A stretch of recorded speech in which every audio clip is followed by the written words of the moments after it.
It's great to be back at CGI. We came over yesterday to talk to the president about all the things that are going on here, and I just saw him on one of the previous programs. But it's always good here because the people who come here, but also the people who participate from the audience, we look forward to a wonderful conversation this morning with beginning Tzipi Livni and then with Al Gore. Starting with Tzipi Livni, who I have talked to many times. She has had an important role in Israel for a number of years and has held important positions. She's been foreign minister. She is now the Minister of Justice, and she has served that country as a vital voice in terms of the kinds of issues that we want to talk about, Israeli-Palestinian issues, but also to be in that region and what does it mean for Israel and what does it mean for her neighbors, and that will bring us to questions about Syria and Iran. Please welcome Tzipi Livni.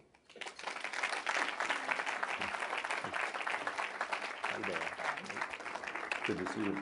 Let me begin, if I may, with we'll come to the Kerry Initiative and Israeli-Palestinian talks, but first, everybody's talking about Iran.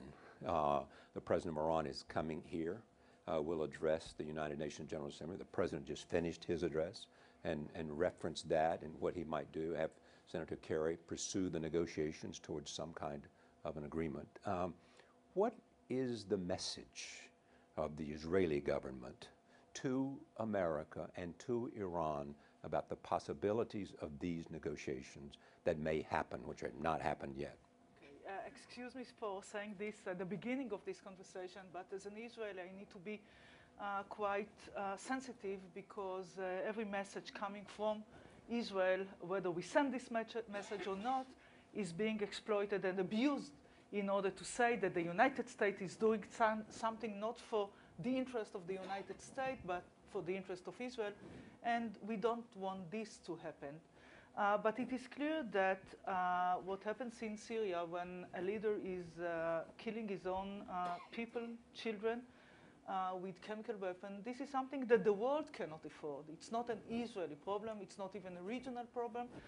This is something that the role of the United States is crucially important. And Iran trying to or pursuing a nuclear weapon is also something that the world cannot afford. And I was glad to hear that President Obama just said this in the United Nations, that he continues in his efforts to stop or to prevent Iran from having a nuclear weapon. So in the end, the test is what's going to be the results of all these talks right now. If the results are, hopefully, that the chemical weapon would be taken out of Syria and Iran would not have a nuclear weapon, so this is something that helps everybody in the region. It's something that changed entirely the region. We need it. We hope that this is something that would happen. We cannot afford just talks for talks or trying to appease those that are going to abuse power. As you know, I hope, and I know that this is especially not the intention of the United States, and I hope that the outcome will be such that ends these horrific attacks in Syria. Do you believe that, let's stick with Syria before how these events might have affected Iran or might have affected the United States, it might affect Israel. Do you believe that it's possible to get this kind of agreement? Because so far you have had the Syrian government step forward and provide a list as they were required. Do you believe that this will work, can work, likely to work? As long as Syria knows and Assad knows that the United States is willing to use military force. And the fact that he accepted or was positive about the idea of this convention or the idea of taking the weapon out of Syria was because it was quite before, or his impression was that the United States can take military force, and this is something which is very important to keep this threat. In order to achieve something peaceful, sometimes you need to use not to use force, but to be willing to use force. You believe that the Syrians are now open to this kind of negotiation because the threat of force was there? Yes. Yes. Here is what Ehud Barak, who former prime minister said to me in a recent interview. And we talked about the handling of this by the president and the response in Israel or in Iran. He said, I think that what happened in the last few weeks weakened the American positioning and even the positioning around the world. You know, of course, in Israel, leading out to Iran, it weakens dramatically those who argue that you Israelis, or we Israelis, and some people at the high top office holding these positions, that we Israelis do not have to worry because if something serious happens, the Americans will commit themselves publicly not to let Iran turn nuclear. So the question, I think, comes out of that. Has anything that has happened so far caused you, as a prominent Israeli official, to question America's commitment to stop Iranian nuclear development? I would not question America's determination and the fact that Israel stands for Israel's security. This is something that President Obama said today in the United Nations, but this is something that is clear to every Israeli leader. But speaking frankly, I can understand why Ehud Barak said so. And you share those sentiments? Because for a few days, it was there, the misunderstanding what's going to be next. I mean, we watched the British Parliament voting against military action, and then we didn't know what's going to be the next step here. But frankly now, if I need to choose between options, the option of not having a nuclear weapon in Iran or the option of not having chemical weapon in Syria is better than just having a strike. It's two different goals. The intention, the goal of the strike was to send a message to Assad, listen, you crossed the red line, this is something that the United States and the free world would never accept, and this is our punishment, deterrence, never do it again. If the outcome is, and hopefully is, that the chemical weapon is taken out without use of force, it's good, but I don't know yet. So we will judge this, I think, just in few months ahead, knowing whether it is working. But the idea of using also the threat of using force against Assad and against Iran is very important.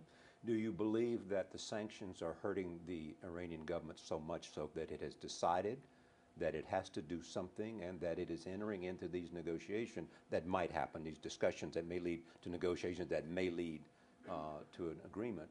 Everything needs to be tested. It is clear that the sanctions affects not the Iranian government, but the Iranian people. Now we have a new president there. That the appearance is that is more welcoming the negotiations. And do you think that's real? But this, it needs to be tested. I hope that it's real, but I'm not naive enough to think now that it's real. They need to perform. They need not just to explain, or not just to speak, or not just to negotiate with the Western world or the United States. There are certain deeds and certain things that they need to do in order to provide us the proof that they are serious. And now we are not there yet. We are just at the beginning of this.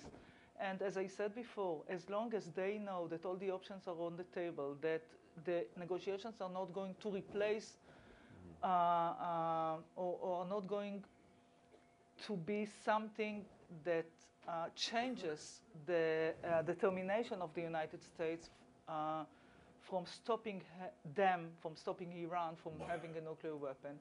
And sometimes we live in a world of perceptions and images, and being strong or weak or determined or not, sometimes it's not whether you are, but the way you speak about it, the way you show your intentions. And it is a tough neighborhood. Yes. And sometimes they need to understand that they cannot just fool the world. And this needs to be tested. John Kerry has been very busy. There's Syria, there's Iran, and then there is Israeli-Palestinian initiative that he made with some incredulousness from people who said, it's been tried, it's been tried, it's been tried. You've set an impossible deadline. You know something about those negotiations. Do you think it's possible? I'm the chief negotiator on behalf of the State of Israel, yes, exactly. so I know something about the negotiation. Unfortunately, I cannot share this with you or with the audience because Secretary because Kerry we asked promised you not Kerry to. not to do it, and we highly respect his efforts. Basically, I believe that the fact that we have negotiations now is due to his determination, enthusiasm, when everybody questioned him. I know. I said people were incredulous that it might happen. And you know something?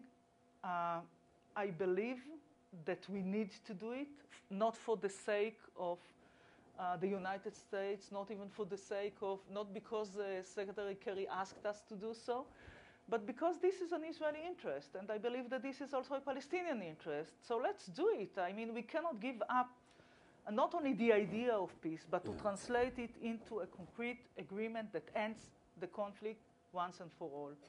This is the reason for me to be in politics. I left for a few months. I decided to come back. I joined this government, this coalition, in order to do so. And this is what I'm trying to do.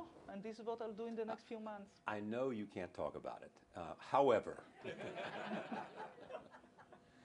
is it so new and so different that those of us would follow this kind of thing would be surprised about the dimensions of what might be on the table?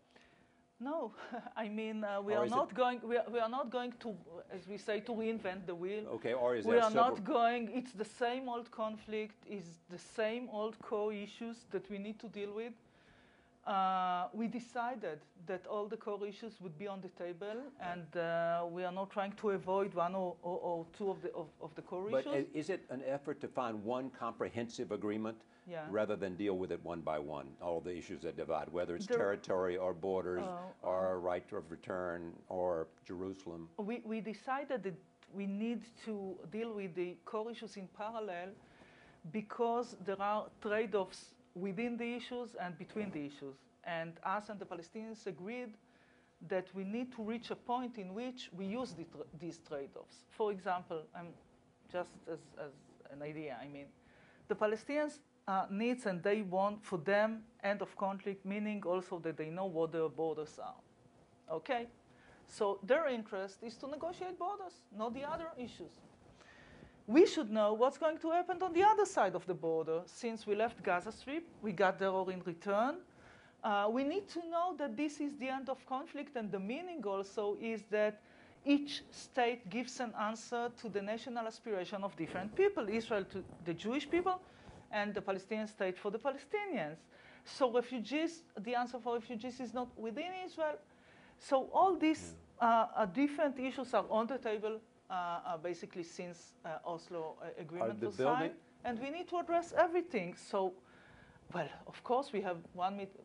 The idea is not to avoid one, but to have, to promote or to have a progress in different issues. And then the leaders need to make the biggest decision ever. And you think Prime Minister Netanyahu is prepared to do that?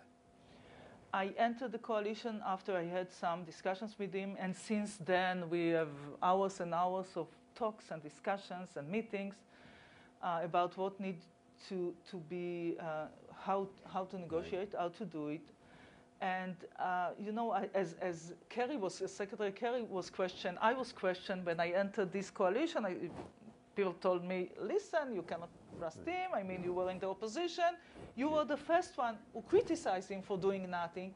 So do you believe that things change? So basically, we have negotiations now. We didn't have it for 4 years. And as I said, about everything needs to be tested. Okay, but so what did he promise you in getting you to join the government as Interior Minister that made you believe he was serious about finding? It's not about promises. It's about an understanding that this is the interest of Israel.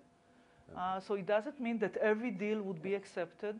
And but as far as the Israeli interests are being preserved in the negotiations as part of the deal, I feel that my role, my job is to make it possible for him to make the decision in the end, and to promote or to have a progress on Israeli interest in the negotiations room, so we have a package. because I believe that in the end, when you deal with just one or two issues, it's like having two parts of a jigsaw without having the full picture. When you have the full picture, each leader can come to his own people and say, listen, we gave something which is very important for us, very sensitive, but yet we got something in return. And this is the end of conflict. You think settlements are helpful? Settlements, the answer is no. Then why do them? This is the short answer. Yeah. The long answer is that settlements used to be part of another vision. That was part of my parents' vision. Yes.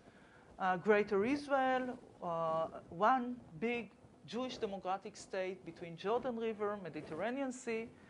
So the idea was that we can live happily ever after with the Palestinians in one state. Well, as I said, tough neighborhood, not a fairy tale. Yeah. We cannot live happily ever after in one state with the Palestinians. We need to separate. That brings the so-called democratic. But just one sentence, if I may. It is not important anymore what each and every one of you thinks about settlements activity, whether it is part of the Jewish people coming back to the homeland of our forefathers, or whether this is an historical stupid mistake against the international law. The fact is that most of the settlers, most of the vast majority of them, are living in what we call blocks of settlements that is very close to the line that was in 67 and takes only a few percentage of the West Bank. So it's not affecting the possibility and the feasibility to create a viable Palestinian state. And I wish the focus... But it continues. I mean, you know, people question most recently the settlements in Jerusalem. Yes. Okay. And you're looking for things on the ground that will prove good faith. Okay. Yes. You ask this in the most nice manner that I'm being asked about this. Well, it's not a secret that that the Israeli government is a coalition. I'm not the only party in the government. And there are still in Israel a minority, though, but they are being represented in this government. There is a group in Israel that still believes in Greater Israel, and settlement is part of their vision.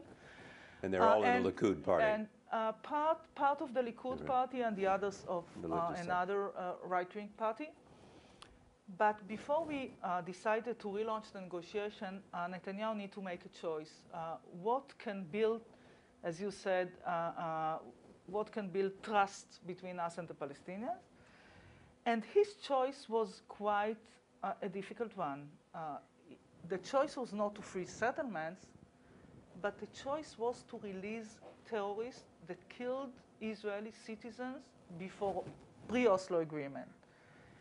And I'm sure that you know that now in Israel, politicians and people are calling Netanyahu not to release prisoners because we had 2 soldiers that were killed in the last few days by Palestinians. Exactly. So he made another decision in order to create trust between him and Abu Mazen, knowing that this is something which is very important for Abu Mazen. And what I would like to ask, and this is what I asked the Arab world and the international community. I mean, those of you believing that settlements doesn't help, it's against peace, it's against the international law, we have few months ahead.